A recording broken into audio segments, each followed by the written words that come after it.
বক্তৃতা রাখবার, বক্তব্য রাখবার জায়গা নয়। আমি শুধু সবাইকে ধন্যবাদ, অভিনন্দন জানাই যে যেভাবে আজকে আইএনটিটিউসির উদ্যোগে এই সাংগঠনিক জেলায় এই সুবিশাল সুসজ্জিত মিছিল হলো, দীর্ঘ পথ অতিক্রম করলো। আমি ট্রেড ইউনিয়নের সমস্ত সংগঠক, নেতৃত্ব, কর্মীদের ধন্যবাদ, অভিনন্দন জানাই।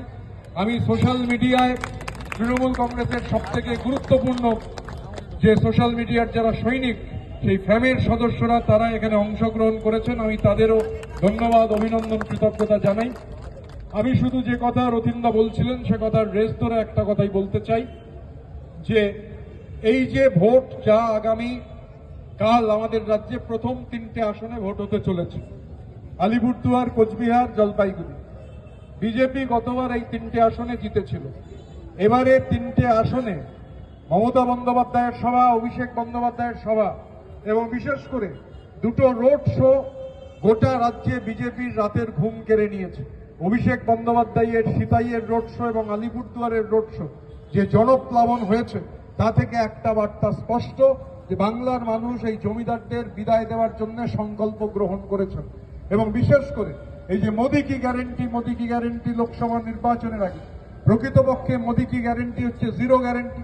একদিকে মোদির জুমলা, একদিকে মিথ্যাচার, অন্যদিকে মমতা বন্দ্যোপাধ্যায়ের কাজ। আমি এই লক্ষ্মীর ভাণ্ডারে মানুষের কত উপকৃত হচ্ছেন।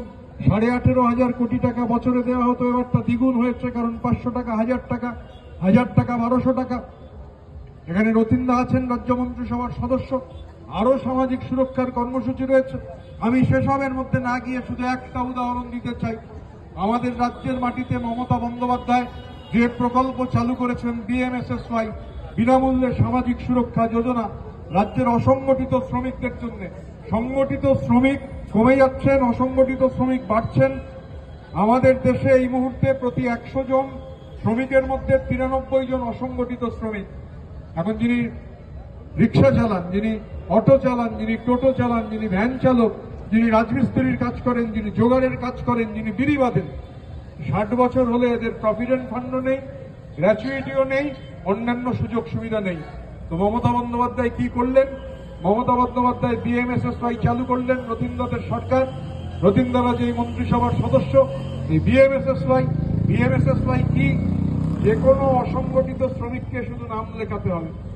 নাম লেখালে তার টাকা মাসে জমা করবে রাজ্যের সরকার।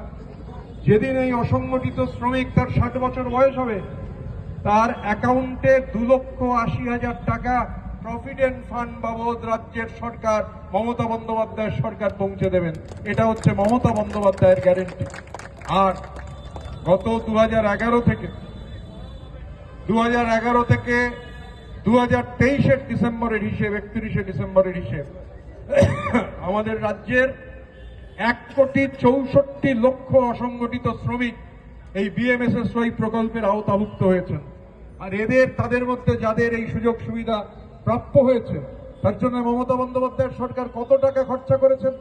দিল্লির সরকার আটকে রেখেছে আমাদের ন্যায্য 1,60,000 কোটি টাকা শুধুমাত্র এই বিএমএসএসওয়াই প্রকল্পে। এই সময়কালে এই সরকার 2,347 কোটি টাকা খরচা করেছে। এই হচ্ছে দায়বদ্ধতা, এই হচ্ছে মমতা বন্দ্যোপাধ্যায়ের গ্যারেন্টি। এই নিয়েই নির্বাচনে লড়াই, মমতা বন্দ্যোপাধ্যায়ের নেতৃত্বে, অভিষেক বন্দ্যোপাধ্যায়ের সভাপতিত্বে এই লড়াই আমাদের লড়তে হবে, জিততে হবে। এবং বারাসাত কেন্দ্রে তৃণমূল কংগ্রেসের প্রার্থী ডক্টর কাকলি